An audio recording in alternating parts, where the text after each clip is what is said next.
Good morning students. Hariom. Computer વિષય ધોરણ 10 chapter 2. વિદ્યાર્થી ચેપ્ટર 2 માં આપણે હેડ અને બોડી ભાગ વિશે ભણી રહ્યા છીએ, જે HTML દસ્તાવેજના મુખ્ય બે વિભાગ છે. અગાઉના વિડીયોમાં આપણે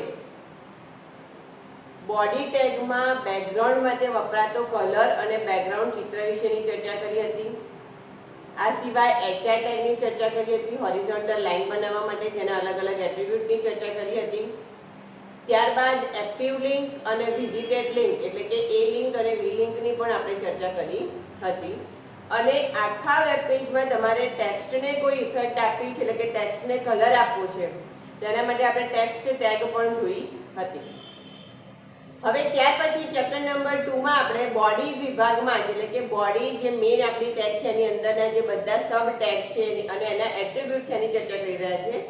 તો હવે ત્યાર પછી આપણું આવે છે ભાગ પ્રી ટેગ. HR ટેગ પછી આવે છે પ્રી ટેગ, જેને પુનરાવર્તિત અથવા તો પ્રી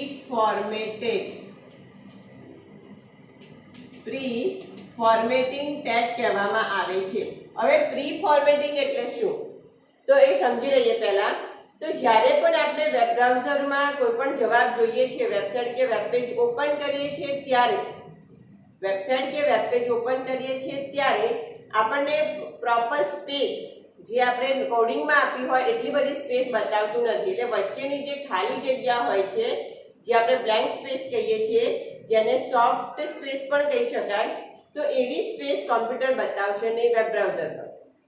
બરાબર. હવે ઉદાહરણ તરીકે આપણે લેટર રાઇટિંગ કરતા હોઈએ તો લેટર રાઇટિંગમાં તારીખ અહીંયા લખીએ છીએ, બરાબર, એટલે કે જમણી બાજુ લખીએ છીએ. પછી અહીંયા ગાડી આપણે સબ્જેક્ટ લખીએ છીએ, પછી એની મિડલમાં આપણે એનો જે ટોપિક સબ્જેક્ટ છે એ લખીએ છીએ. રિસ્પેક્ટેડ સર અને એ બધું જે આપણે આદરણીય કરીને જે પણ ઉલ્લેખ લખીએ છીએ, બરાબર, તો એ બધું આપણે અહીંયા ડાબી બાજુ લખીએ છીએ. ખ્યાલ આવે છે? તો એવું ડાબી જમણી બાજુનું એલાઇનમેન્ટ સેટ કરવું છે. વચ્ચે પેરેગ્રાફ શરૂ થાય એની પહેલા બહુ બધી મારે જગ્યા આપી છે, સ્પેસ આપી છે. તો આવી બધી ઇફેક્ટ માટે આપણે પ્રી ફોર્મેટેડ ટેગ વાપરવાની છે, બરાબર. અને HTML માં પ્રી ટેગ લખી અને પછી તમારે જે પણ કંઈ લખાણ લખવું હોય એ લખવાનું. પ્રી ટેગ પછી આપણું લખાણ જેને આપણે કન્ટેન્ટ કહીએ છીએ, અને જે ટેગને ઓપન કરીએ એ ટેગને ક્લોઝ કરવી કમ્પલસરી, એટલે પ્રી ટેગને બંધ કરવાની. ખ્યાલ આવશે? એટલું યાદ રાખવાનું છે. પ્રી ટેગ એટલે પ્રી ફોર્મેટિંગ ટેગ, જેમાં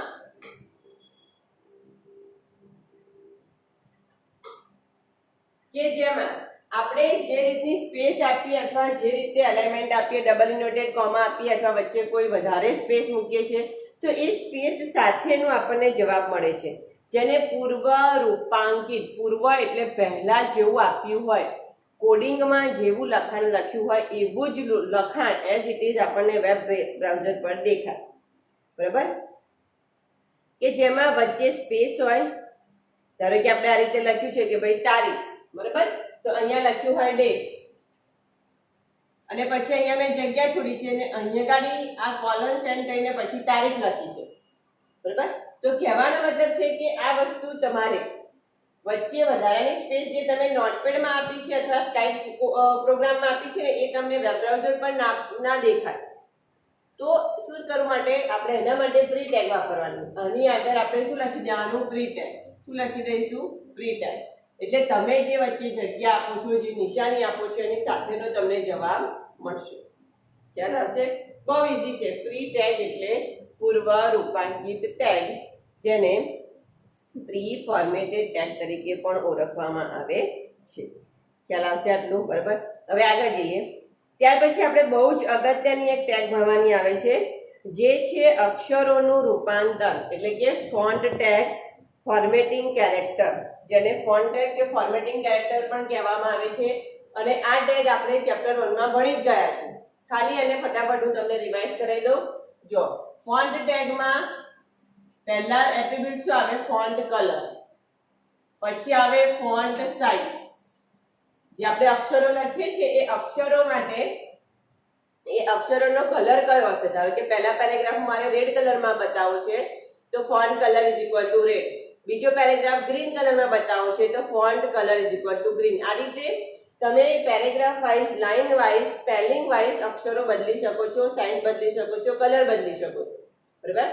તો font colour, font size, font face. Face એટલે શું? બરાબર. હવે એને કૌંસમાં લખું ટાઈપ પણ જેને કહેવામાં આવે છે ફોન્ટ ટાઈપ. ફોન્ટ ટાઈપ તો બધાને ખબર જ હશે.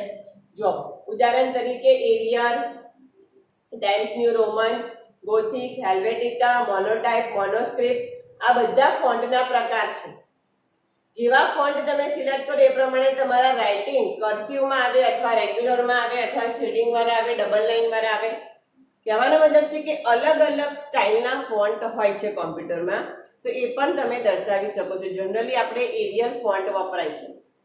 તમે જેવું એક્સેલ ઓપન કરો તો એરિયલ ફોન્ટ વપરાય, વર્ડ ઓપન કરો તો ટાઈમ્સ ન્યુ રોમન આવે, બરાબર. કેલિબર બી આવે છે. કહેવાનો મતલબ છે કે અલગ અલગ ફોન્ટના પ્રકાર છે, એ તમે HTML ની ફોન્ટ ટેગ સાથે, ફેસ એટ્રીબ્યુટ સાથે વાપરી શકો છો. ખ્યાલ આવશે?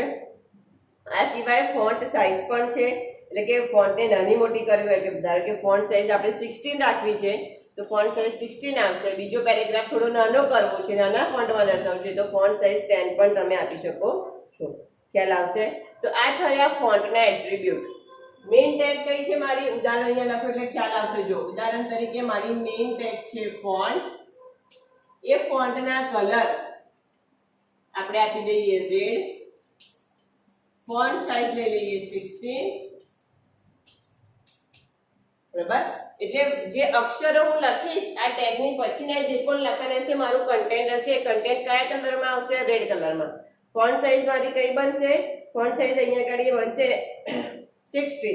અને ફોન્ટ ફેસ, ફોન્ટ ફેસ એટલે કે એનો ટાઈપ આ બાજુ લખું છું. Font face is equal to આપણે શું લખીએ છીએ? એરિયલ. તો ફોન્ટનો પ્રકાર કયો આવશે? એરિયલ. અને આ બ્રેકેટ પૂરો કરું એનો મતલબ શું છે કે આ ટેગમાં મુખ્ય ટેગ મારી ફોન્ટ છે, એના 3 એટ્રીબ્યુટ મેં યુઝ કરી લીધા અને પછી અહીંયા મેં બ્રેકેટ પૂરો કર્યો છે. બરાબર. ખ્યાલ રાખજો, ખાસ ધ્યાન રાખજો. અને પછી હું જે પણ લખાણ લખીશ, ફોન્ટ ટેગ મારી અત્યારે એક્ટિવ જ છે, ઓપન જ છે. હવે હું જે પણ કોઈ લખાણ લખીશ એ બધા લખાણમાં રેડ કલર, ફોન્ટ સાઇઝ 16 અને ફોન્ટ સ્ટાઇલ અથવા ટાઈપ કયો આવશે? એરિયલ. બરાબર. ધારો કે આપણે અહીંયા લખી દઈએ કમ્પ્યુટર. અને પછી આને બંધ કરું છું. ફોન્ટની ઇફેક્ટ ખાલી મેઇન ટેગ બંધ કરવાની. અગાઉ પણ ચર્ચા કરી હતી, ફરીથી ઘણા બધા એટ્રીબ્યુટ તમે એક સાથે વાપરી શકો છો, પણ જ્યારે ટેગની અસર બંધ કરવાની હોય, ટેગને ક્લોઝ કરવાની હોય, એન્ડિંગ કરવાની હોય, ત્યારે ખાલી મેઇન ટેગ ક્લોઝ કરવાની. તમે ફોન્ટ ટેગ અહીંયા ક્લોઝ કરો એટલે એની સાથે રહેલા બધા જ એટ્રીબ્યુટ ક્લોઝ થઈ જશે. ખ્યાલ આવશે આટલું? ત્યાર પછી ચેપ્ટર નંબર 2 માં આપણે આવે છે ફોર્મેટિંગ ટેગ.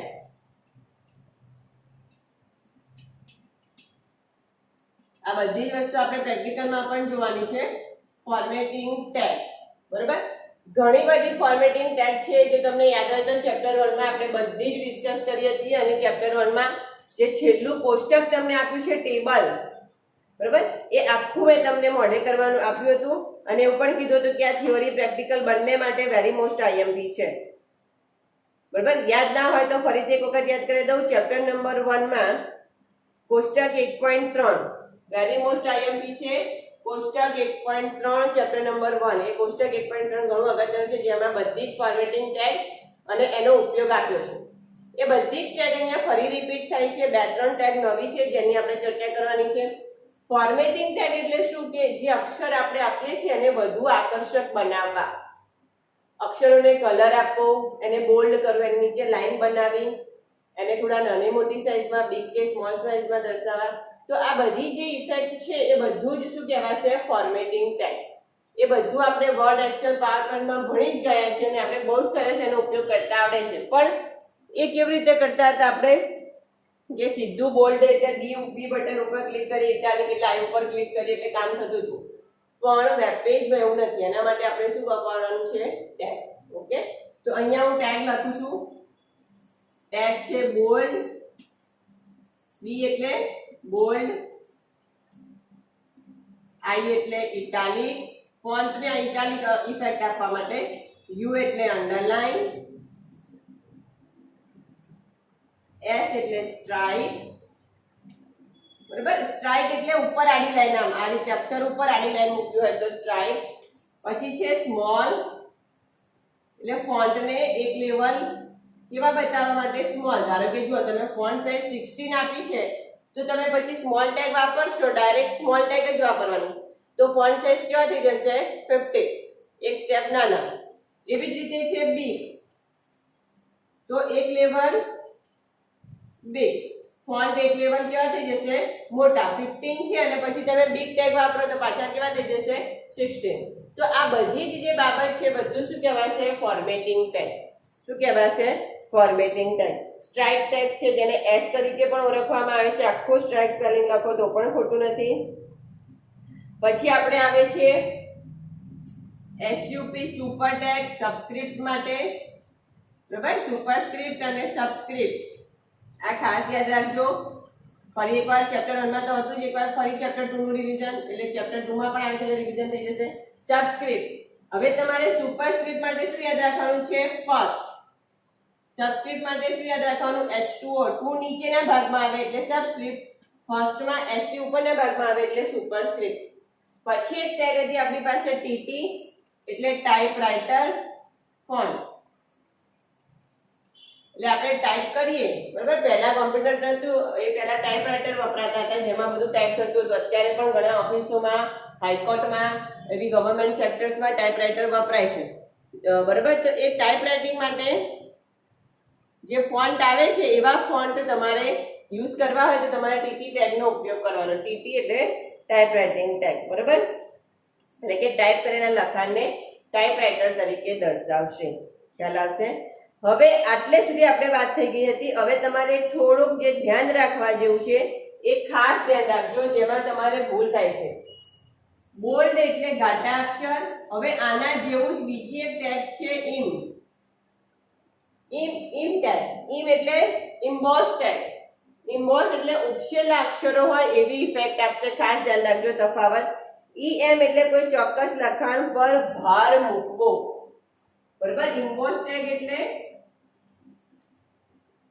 ભારપૂર્વક લખાણ લખવું, ભાર મૂકવો, ખાસ યાદ રાખજો. બોલ્ડ એટલે અક્ષરો કેવા કરે છે ઘાટા, બરાબર. પણ એવી જ ઇફેક્ટ તમને EM ટેગમાં પણ દેખાશે. કઈ ટેગમાં? EM ટેગમાં. પણ કોઈ ચોક્કસ લખાણ ઉપર ભાર મૂકવો હોય તો પણ EM ટેગ આવે. એટલે બોલ્ડ ટેગ અને EM ટેગમાં અસર તમને સરખી દેખાશે, બહુ જ માઇનોર ફેર હોય છે. પણ તમારે MCQ માટે યાદ રાખવાની વાત આવે તો આ યાદ રાખવાનું છે, બોલ્ડ એટલે ઘાટા અક્ષરો, EM એટલે ભાર મૂકવા માટે, અક્ષરો પર ભાર મૂકવા માટે, અક્ષરોને ભારપૂર્વક રજૂ કરવા માટે, બરાબર. અક્ષરોને શું યાદ રાખવાનું છે શબ્દ? બોલ્ડ એટલે ઘાટા અને EM આવે એટલે ભારપૂર્વક. આ શબ્દ લખેલો હોય એટલે તમારે તરત જ કઈ ટેગ સિલેક્ટ કરવાની? EM. તમને પ્રશ્ન પૂછ્યો હોય કે અક્ષરોને ભારપૂર્વક રજૂ કરવા, દર્શાવવા માટે નીચે પૈકી કઈ ટેગ વપરાય છે?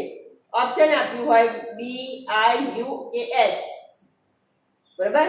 તો આપણે આમાંથી એક સિલેક્ટ ના કરો, કારણ કે ભારપૂર્વક શબ્દ એટલે આપણે શું યાદ રાખવાનું? EM, બરાબર. શું યાદ રાખવાનું છે? EM. હવે એના જેવું જ બીજું છે, ખાસ યાદ રાખજો, સ્ટ્રોંગ ટેગ.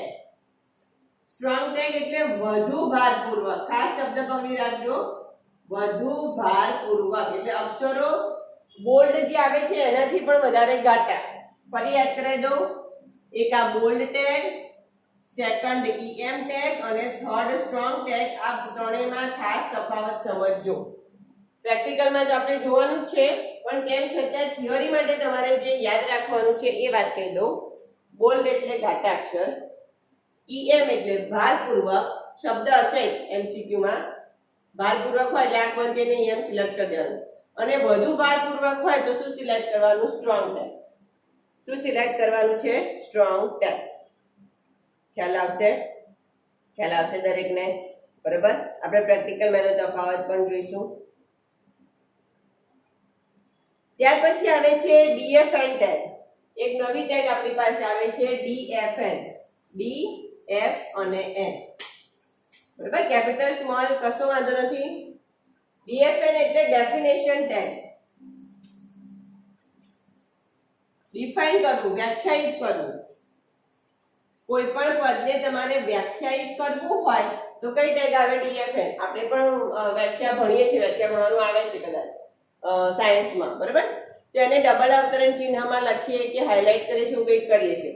તો એવી જ ઇફેક્ટ, એવી કોઈ ઇફેક્ટ કે જે અલગ કરી આવે, થોડું પેરેગ્રાફ સ્વરૂપ પડી જાય, તો એવી રીતે કોઈ પણ પદને વ્યાખ્યાયિત કરવું હોય તો એના માટે ટેગ આવે છે DFN. કઈ ટેગ આવે છે? DFN. લખાણને નિર્ધારિત ઢબની રીતે રજૂ કરવું. બરાબર, ડિફાઇન કરવું એટલે રજૂ કરવું. ખ્યાલ આવશે દરેકને? બરાબર. પછી એક ટેગ આવે છે સ્કાઇટ અને કોડ.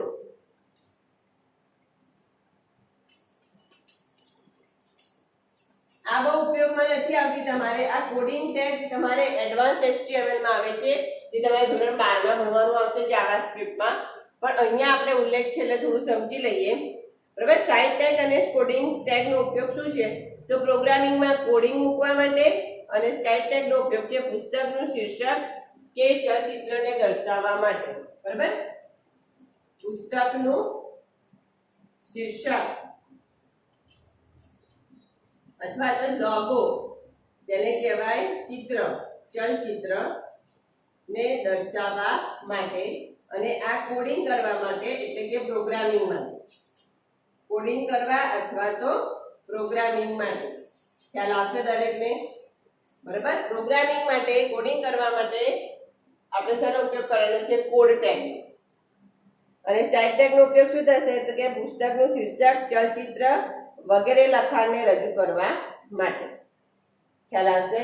તો આ બધા જ થયા ફોર્મેટિંગના ટેગ. આ બધા ફોર્મેટિંગ ટેગ આપણે પ્રેક્ટિકલમાં જોવાના છે.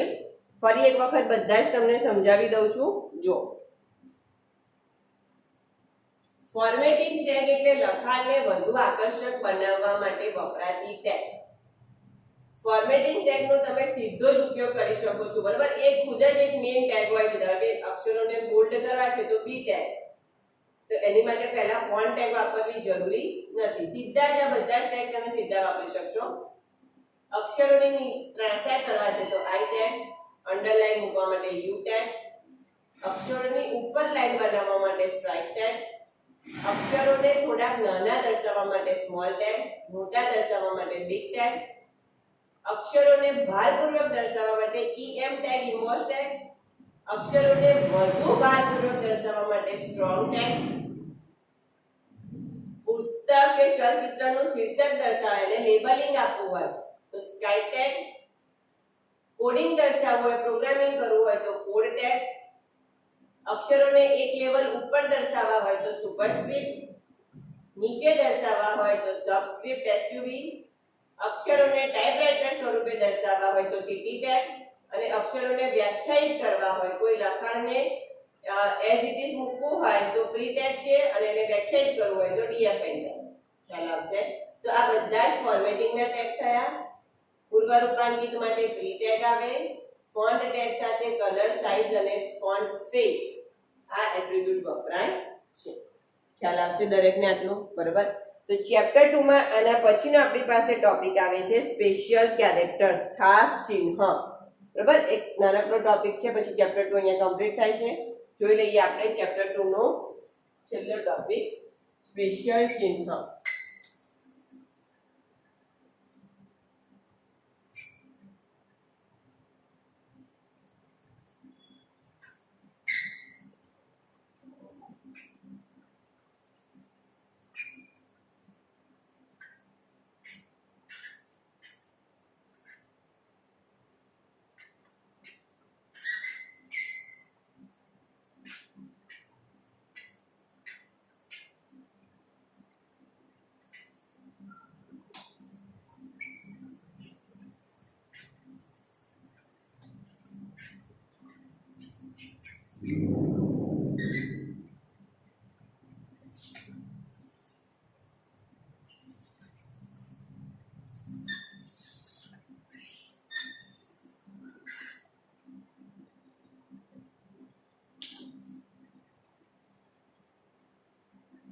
ચેપ્ટર 2 નો ટોપિક છે ખાસ ચિહ્ન.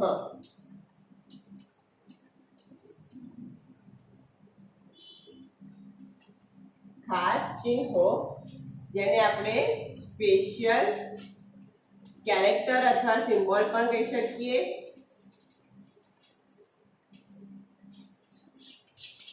હવે સ્પેશિયલ કેરેક્ટર એટલે શું પહેલા તે સમજી લઈએ.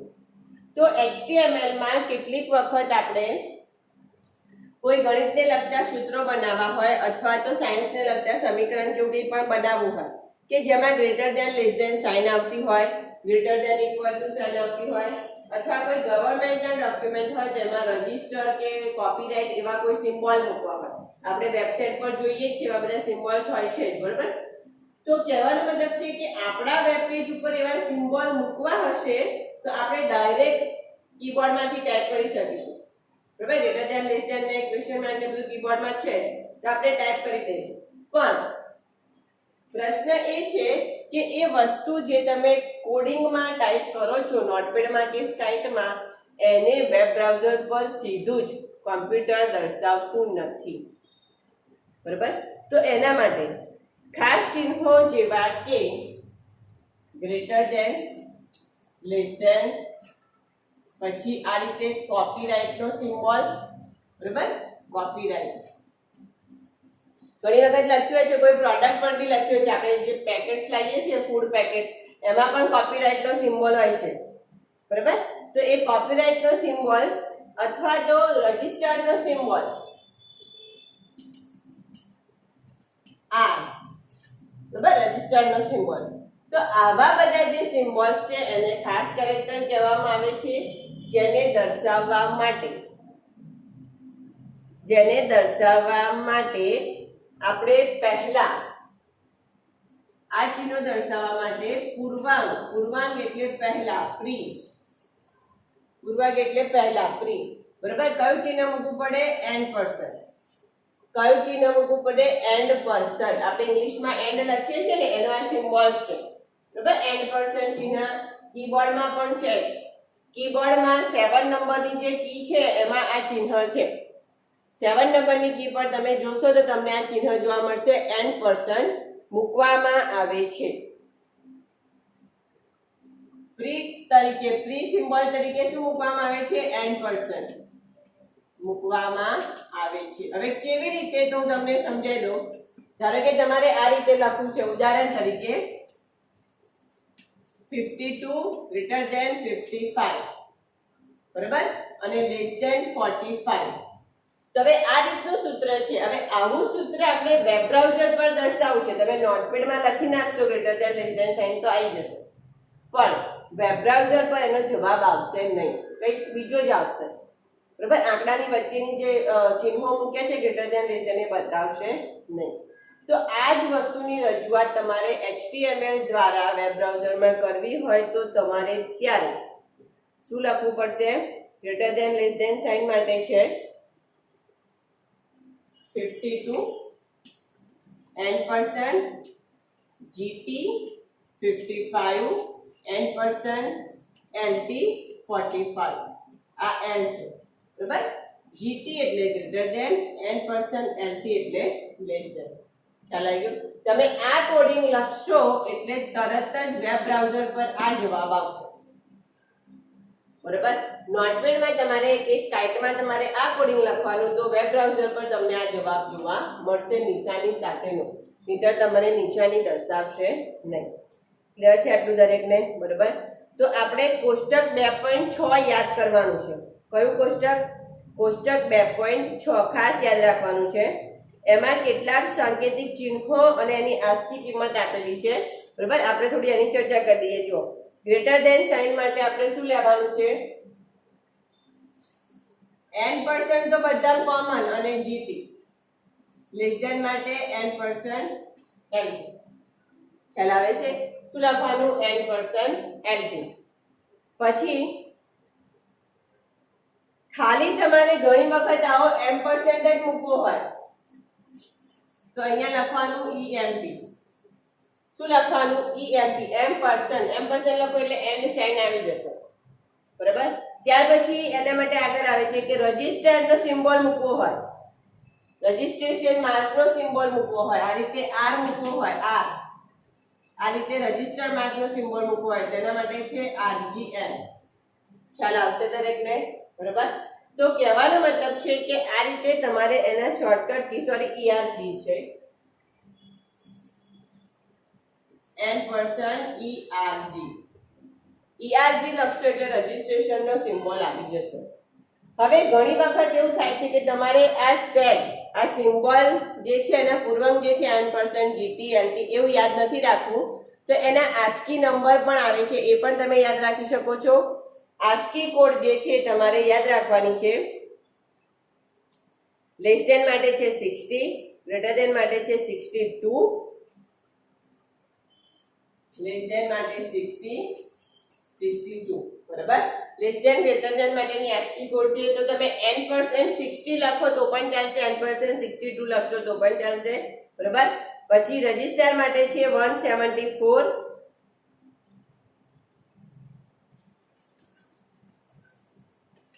આમાં છે 38, ખ્યાલ આવશે. આ થયા એના કોડિંગ ટેગ અને આ થઈ એની ASCII કિંમતો. ASCII કિંમતો એટલે કે જે કોમ્પ્યુટર સમજે છે સાયન્ટિફિક કિંમતો, એ કિંમતો, બરાબર. ખ્યાલ આવશે દરેકને. તો તમારે ખાસ યાદ રાખવાનું છે કોષ્ટક 2.6 વેરી મોસ્ટ IMP છે ચેપ્ટર નંબર 2 માં કોષ્ટક 2.6. ફરી યાદ કરાવી દઉં, જે કલર કોડ વાળું હતું હેક્ઝા કોડ વાળું એ કોષ્ટક પણ તમારે ખાસ યાદ રાખવાનું છે, પણ IMP છે. ત્યાર પછી ચેપ્ટર 2 માં આપણે કેટલાક બેઝિક ટેગ પણ આવેલા છે, બરાબર. બેઝ ફોન્ટ અને બધા માટે, એટલે કોષ્ટક 2.7 પણ તમારે યાદ રાખવાનું છે. કોષ્ટક 2.7 ખ્યાલ આવશે દરેકને. હવે એક ટોપિક નાનકડો જે છે એ આપણે લઈ લઈએ, એ છે કમેન્ટ ટેગ. મેં કદાચ સમજાયું હશે પણ ફરી એક વખત કે વેરી મોસ્ટ IMP છે. HTML માં લખાણને